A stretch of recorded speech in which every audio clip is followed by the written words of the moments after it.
Anyway, on the other side, a fantastic Derby della Madonnina. For the third time in Champions League history, AC Milan will play Inter. This is the third time, as I mentioned, in the knockout stages, by the way. The 2003 semifinals and the 2005 quarterfinals. We remember that beautiful, historic, tumultuous image with Materazzi and Rui Costa just looking at the madness that ensued. There it is. And the game couldn't even go on because it was just too intense. Wonderful stuff, definitely for the purist here. But AC Milan has had the better of these two matches in the Champions League, Shaka, Hislop, and obviously they played very, very well as well against Napoli, everybody's darling team, who they thought we were going to win, and it wasn't the case. It was AC Milan. So what do you have in this game, my friend? Because they're not doing that great in Serie A. Inter are fourth, AC Milan are fifth. Napoli's pretty much running away with the title, a historic one for the first time in more than 30 years. But what do you see in this one? Who? Because we're going to have an Italian team in the final, but who's it going to be? I'm leaning AC Milan here. I think getting the better of Napoli, and another confession to make that may please Real Madrid fans.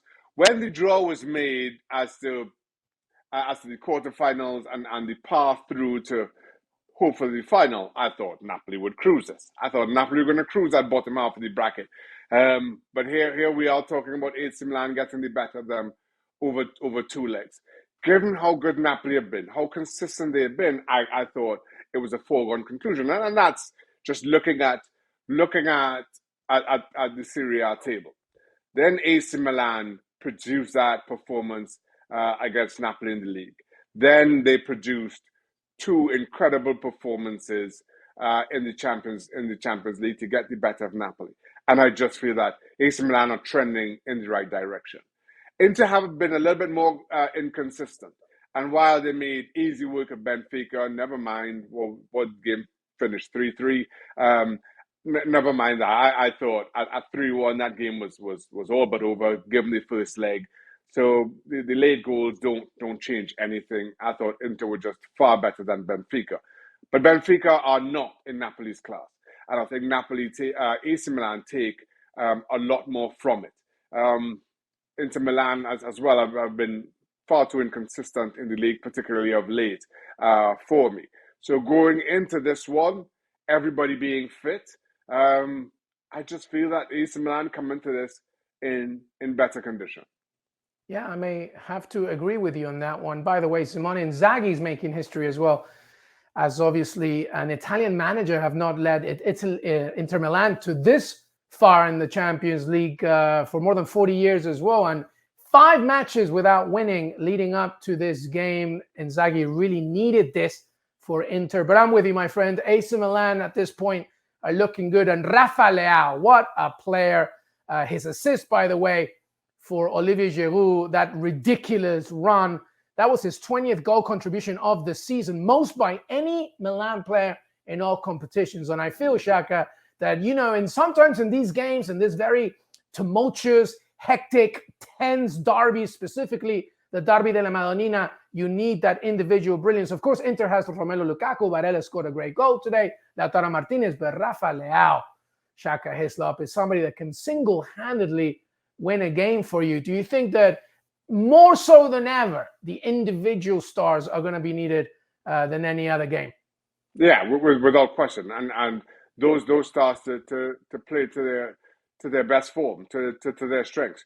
Rafael Leao, I think, has been outstanding all season long and has been for some time. And I think only continues to get better. Olivier Giroud, who many wrote off a few years ago, continues to show his experience, his guile, and what a link with Rafael Leao he's developed over this season. And again, I think that balance of youth and experience has proved wonderful for AC Milan this season.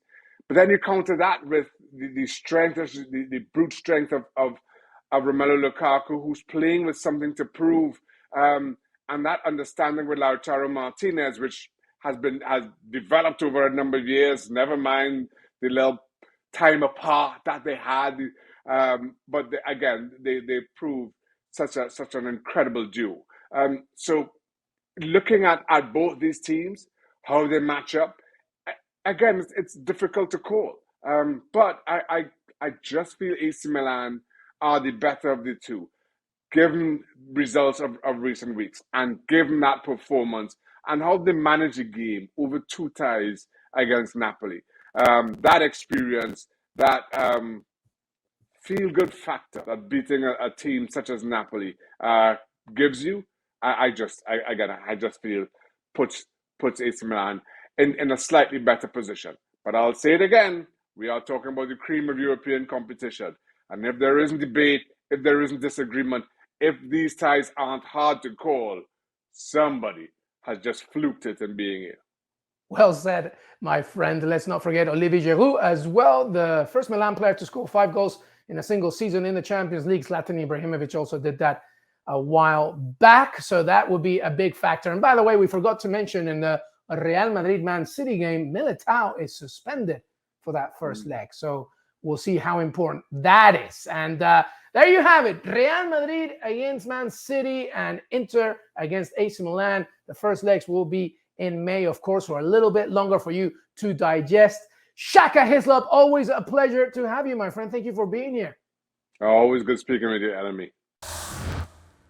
Thanks so much for watching ESPN on YouTube. And for more sports highlights and analysis, be sure to download the ESPN app. And for premium content and live streaming, subscribe to ESPN Plus.